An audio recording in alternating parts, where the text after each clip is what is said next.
आज हम करेंगे NCERT क्लास 9 हिस्ट्री के चैप्टर फ्रेंच रेवोल्यूशन का 21st मॉड्यूल। इस मॉड्यूल में हम फर्दर डिस्कस करेंगे did women have a revolution. ये मॉड्यूल पिछले 2 मॉड्यूल्स का कंटिन्यूएशन है। तो चलते हैं और शुरू करते हैं आज का module. So we see that revolutionary government ने सर्टेन मेजर्स अडॉप्ट किए to improve the lives of the women in the French society. Women ने भी अपने पॉलिटिकल राइट्स को पाने के लिए अपने स्ट्रगल को कंटिन्यू रखा। बट तो during the reign of terror women को अपने राइट्स के लिए फाइट करना बहुत ही मुश्किल हो गया। The new government in the reign of terror introduced new laws, और इन लॉज ने विमेन रन पॉलिटिकल क्लब्स को शट डाउन कर दिया और विमेन की पॉलिटिकल एक्टिविटीज को बैन कर दिया। तो रेन ऑफ टेरर के दौरान, मतलब during the reign of terror, women को अपनी राइट्स के लिए लड़ना बहुत डिफिकल्ट हो गया। और क्यों? ऐसा क्यों हुआ?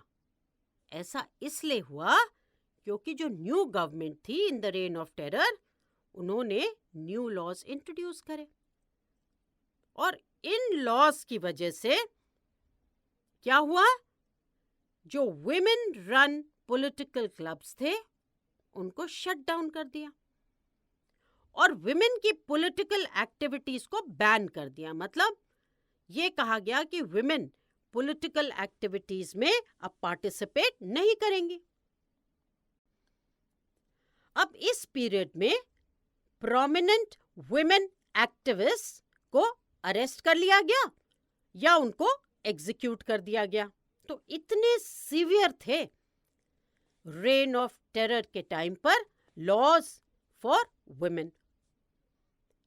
But such laws and atrocities women को अपने राइट्स एंड स्टेटस के लिए फाइट करने से नहीं रोक सके, और उनके struggle for voting rights and equal wages सदियों तक कंटिन्यू रहा।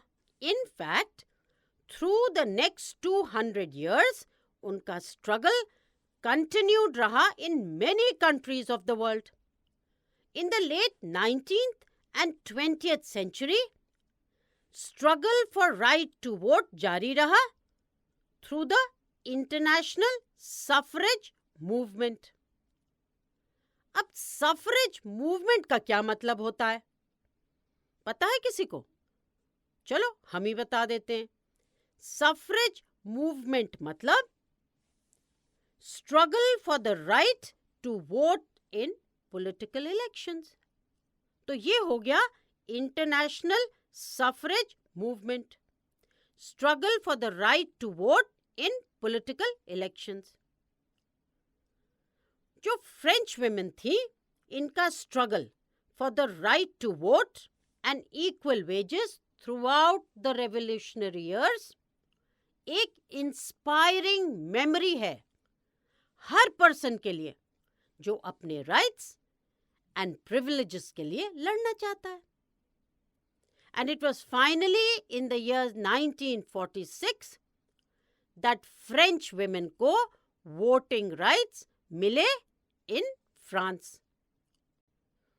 तो हमने ये पढ़ा कि रेन ऑफ टेरर के टाइम पर लॉज इंट्रोड्यूस हुए, और इन लॉज से क्या हुआ कि जो वुमेन रन पॉलिटिकल क्लब्स थे वो शट डाउन करने पड़े उनको, और वुमेन की पॉलिटिकल एक्टिविटीज पर बैन कर दिया गया। और जो वुमेन एक्टिविस्ट थी, मतलब वो वुमेन जो बहुत एक्टिव थी इस स्ट्रगल में, मतलब कौन से स्ट्रगल में? वुमेन की राइट्स के स्ट्रगल में, तो उनको अरेस्ट कर लिया गया या उनको एग्जीक्यूट कर दिया गया। मगर ये जो लॉज थे, जो अट्रोसिटीज हो रही थी, वो वुमेन को अपने राइट्स एंड स्टेटस के लिए फाइट करने से नहीं रोक सके, और उनका ये जो स्ट्रगल था वो चलता गया, कंटिन्यूड रहा for the next 200 years.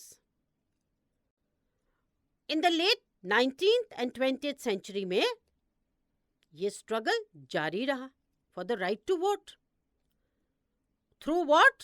The international suffrage movement. और ये फ्रेंच वुमेन का जो स्ट्रगल था वो बहुत इंस्पायरिंग था फॉर एवरी पर्सन जो अपने राइट्स और प्रिविलेजेस के लिए लड़ना चाहता था. और फाइनली इन द ईयर 1946 में क्या हुआ? यस, फ्रेंच वुमेन को वोटिंग राइट्स मिले इन फ्रांस. तो अब चलते हैं और करते हैं एक क्विक रिकैप. रेवोल्यूशनरी गवर्नमेंट ने सर्टेन मेजर्स अडॉप्ट किए to improve the lives of women in the French society. Women ने भी अपने पॉलिटिकल राइट्स को पाने के लिए अपने स्ट्रगल को कंटिन्यू रखा. मगर क्या हुआ? रेन ऑफ टेरर के दौरान वुमेन को बहुत मुश्किल हो गया अपने राइट्स के लिए फाइट करने के लिए, क्योंकि जो न्यू गवर्नमेंट थी इन द रेन ऑफ टेरर, उन्होंने इंट्रोड्यूस करे कई लॉज. और इससे क्या हुआ कि वुमेन के जो पॉलिटिकल क्लब्स थे वो शट डाउन करने पड़े, क्योंकि लॉ के अकॉर्डिंग था कि political clubs run by women should be shut down, और कोई भी वुमन पॉलिटिकल एक्टिविटीज में पार्टिसिपेट नहीं करेंगी. तो ये बैन हो गया. और इस पीरियड में वुमेन एक्टिविस्ट को अरेस्ट करा गया या तो उनको एग्जीक्यूट कर दिया गया. मगर such laws and atrocities women को अपने राइट्स एंड स्टेटस के लिए फाइट करने से नहीं रोक पाए. और उनकी जो स्ट्रगल थी for voting rights and equal wages सदियों तक कंटिन्यू रही. इनफैक्ट हम कह सकते हैं थ्रू द नेक्स्ट 200 years उनका स्ट्रगल जो है वो कंटिन्यू रहा in many countries of the world. और late 19th and 20th century में जो स्ट्रगल था फॉर राइट टू वोट, ये भी कंटिन्यू रहा through an international suffrage movement. अब फ्रेंच वुमेन का जो स्ट्रगल था for rights to vote and equal wages throughout the revolutionary years एक इंस्पायरिंग मेमोरी है हर पर्सन के लिए जो अपने राइट्स एंड प्रिविलेजेस के लिए लड़ना चाहता है. और finally in the year 1946 French women को वोटिंग राइट्स मिले in France. Now let's do a quick revision. Women's struggle for equal rights, however, continued. During the reign of terror, the new government issued laws ordering closure of women's clubs and banning their political activities. Many prominent women were arrested and a number of them executed. Women's struggle for equal rights and equal wages continued through the next 200 years in many countries of the world. The fight for the right to vote was carried out through an international suffrage movement during the late 19th and early 20th centuries. The example of the political activities of French women during the revolutionary years was kept alive as an inspiring memory. It was finally in 1946 that women in France won the right to vote.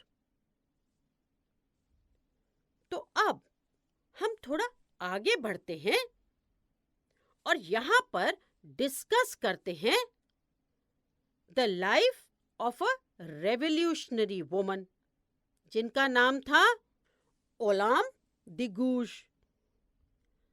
तो Olam de गूज जो थी एक important politically active woman थी इन revolutionary France.